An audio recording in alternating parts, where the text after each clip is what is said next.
Sasangkaku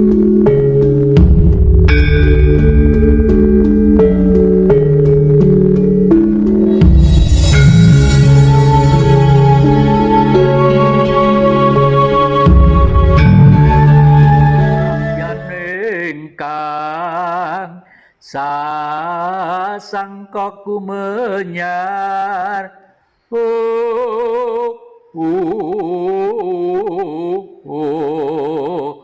mangrenggom maring puri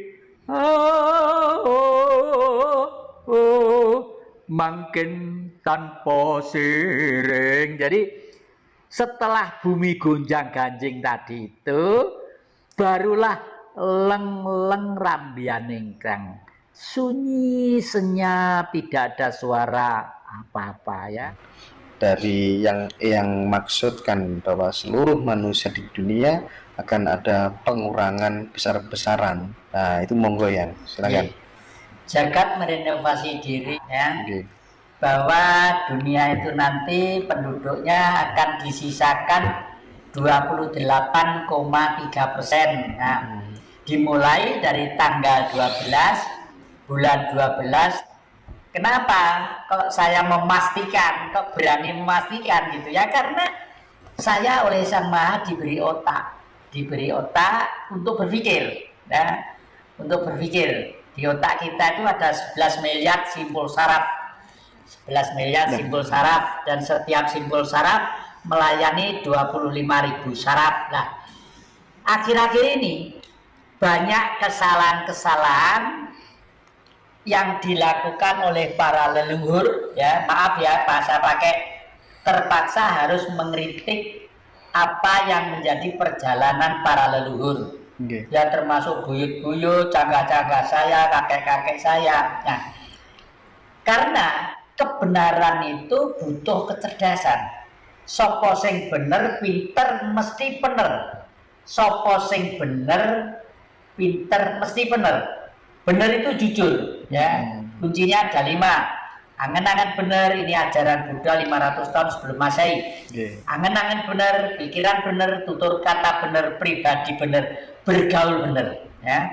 Yang kedua, dari ini saya semakin lama semakin melihat perilaku manusia yang menggunakan buku-buku untuk ajaran ketuhanan dalam tanda petik, umumnya itu tidak dilaksanakan dengan kejujuran hati, sehingga perilakunya itu betul-betul manusia bertuhan.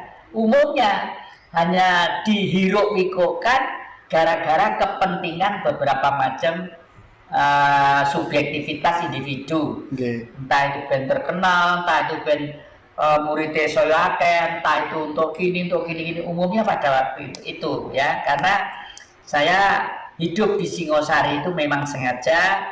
Saya itu di sana itu ada kurang lebih 119 pondok pesantren ya. Saya hidup di sana itu pengen nguping telinga saya itu, pengen belajar dari beliau-beliau supaya tahu loh, ternyata yang diajarkan tuh bener loh. Tapi kenapa kok semakin lama manusia semakin gini? Karena yaitu tidak melakukan apa yang diajarkan, tapi hanya menyebarkan yang diajarkan demi kepentingan yang bercorakan subjektivitas. Jadi yang Purwokolo namanya saja Hyang Purwokolo. Hyang itu adalah tinggi, Purwo itu permulaan, Kolo itu zaman. Pada waktu zaman permulaan sebelum Sang Maha Pencipta menciptakan bumi, langit, matahari, bintang-bintang, air, samudra yang sedemikian banyaknya, diciptakanlah Sang Penjaga supaya ekosistem itu berjalan rutinitas sesuai dengan hukum dialektika, yang berjalan secara kontinu. Lah, makanya disebut Purwokolo. Lah, sekarang saya mengadakan budaya ruatan kepada siapa saja yang mau ya. Yang tidak mau tidak masalah, nggak gelem delok juga masalah, tapi saya harus mengutarakan ini supaya dengan visualisasi kira-kira pertunjukan sekitar 2 jam ini nanti dengan sedikit peralatan yang minim, nanti itu kembali lagi sang gaib termasuk danyang-danyang itu paham dan ngerti kalau manusia itu punya sopan santun dan rasa hormat, ya. Karena sebelum dilahirkan manusia, danyang-danyang itu sudah ada lebih dulu, ya. Dan tugasnya danyang-danyang adalah menjaga kultur alam yang terus-menerus dijaga, karena tugas Sang Maha tadi itu di bawah koordinator Sang Purwokala tadi itu nggih. Lagi bagaimana ya caranya supaya Indonesia ini bisa keluar dari cengkraman Cina, cengkraman Amerika dalam tanda kutip, kira-kira bagaimana ya? Termasuk di dalam buku ini itu sudah saya jelaskan bahwa salah satu alternatif, ya, alternatif untuk bertahan minimal satu, kita harus sadar bahwa kita hidup dalam suatu wilayah yang semua serba ada, ya, baik soal kepentingan makanan, soal kepentingan berbusana, ya, banyak kapuk kapasnya dan sebagainya, masalah tambang-tambang alam, masalah energi di hutan-hutan, di gunung-gunung, dan semua ada. Yang di negara lain tidak ada. Kalau negara lain yang miskin dan minim bisa hidup bermewah-mewah seperti itu, lah kita kok tidak? Ya karena cara berpikir kita. Oleh karena itu, sekali lagi saya ulangi, teori Bung Karno tentang Trisakti masih sangat relevan. Bebas aktif dalam politik, berdikari dalam ekonomi, dan berkepribadian dalam kebudayaan. Bebas aktif dari segi politik. Hei Amerika, kamu jangan sombong. Kamu bisa membuat rudal, kamu bisa membuat nuklir, segala macam. Hei Cina, kamu bisa menguasai wilayah-wilayah lain karena memang kamu adalah etnis yang rajin dan gemar untuk menyebarkan pengaruh lewat budaya dan selalu dengan sistem yang sangat sistematis. Di dalam suatu kota, kalau kelenteng itu mesti cedek dengan pecinan, masih cedek dengan pasar-pasar, dengan toko-toko. Karena sampai kapanpun manusia itu tidak bisa lepas dari pasar, toko, dan kebutuhan-kebutuhan. Nah, tapi kelebihan Cina apa? Dimanapun berada tidak pernah meninggal dari kepercayaan terhadap leluhurnya. Kelenteng itu adalah tempat upacara untuk menyatu fokus sujud kepada leluhurnya. Lah otak kita yang diodalade suruh menyanjung-nyanjung leluhurnya bangsa lain, seluruh bangsa lain, sampai sekarang ini ada fenomena yang dikatakan gela-gelo Cina Londo sak jodo wong Jawa garis separuh. Jawa Jawa, Cina Londo lalu, ya seperti sekarang ini, ya, seperti sekarang ini. Kakek ini kalau Anda masuk di sini pasti tadi sudah mengatakan masuk kok dingin, semuanya serba indah, karena saya pecinta alam dan pecinta seni. Nah, pecinta alam dan pecinta seni itulah yang menumbuhkan satu budaya yang mapan. Makanya dalam Trisakti yang ketiga disebut berkepribadian dalam kebudayaan, gitu loh Mas. Yang ini kan ya dalang ya. Coba ada yang sedikit bumi gonjang-ganjing supaya orang tahu gitu loh, dan maknanya apa gitu kira-kira ya. Sing pinter ki sing mancing kok aku kok nggih. Ya.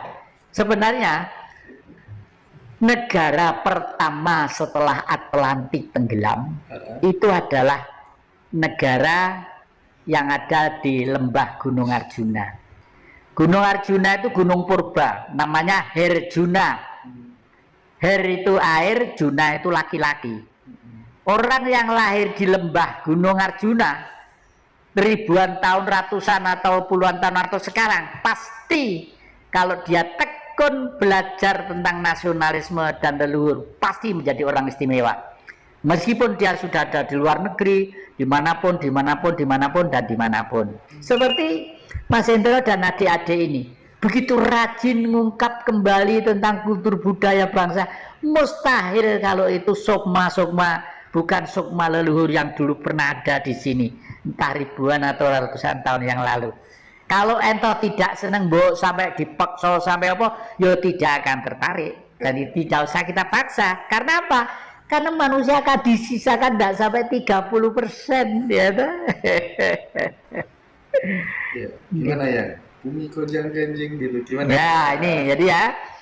Itu bumi gonjang ganjing itu bumi gonjang ganjing langit kelap-kelap katon lir goncanging alit. Risang mawe kandrung sabaran kadulu. Nah, bumi gonjang ganjing itu sebenarnya pada waktu dulu ada negara bangsa Lemuria yang di negara Atlantik sana, ya.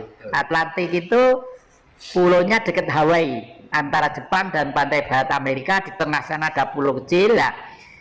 Tentang sejarah peristiwa ini sudah ditulis oleh seorang profesor doktor ahli arkeolog, ya, Aristion dos Santos dari Brasilia.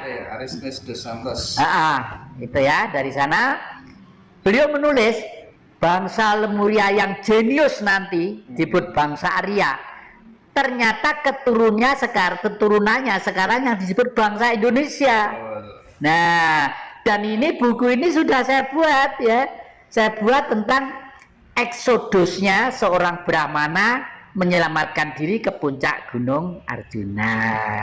Itulah, dari sana lalu turun membentuk suatu kerajaan Hestino. Makanya jejer wayang Purwo yang bener, wayang asli ya, Kidung Agung harus Hestino. Makanya kidungnya leng leng ramyaning kang sasangkaku menyar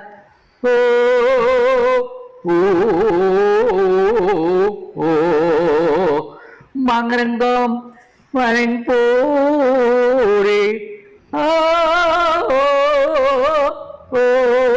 mangkin tanpa siring. Jadi setelah bumi gonjang ganjing tadi itu barulah leng-leng rambianing kang, sunyi senyap, tidak ada suara apa-apa, ya. Gunung-gunung tidak meletus, burung gagak tidak berbunyi, menco tidak ada, segala macam, ya. Lalu Hestino, Hesti itu gajah, no itu wujud.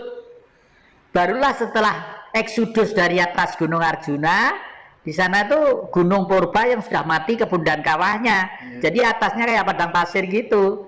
Nah, kayak dulu waktu muda sering naik ke sana, terus turun ke daratan yang sekarang disebut Sumber Awan.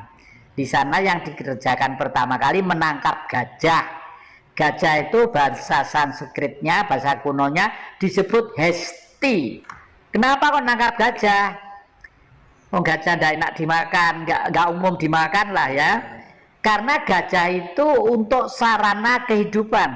Kalau sekarang, zaman sekarang gantinya truk, gantinya ini apa traktor itu, gantinya yang ngangkat-ngangkat itu kan gajah semua yang nandangi. Juga untuk kendaraan ratu dengan segala anggap hayanya gitu.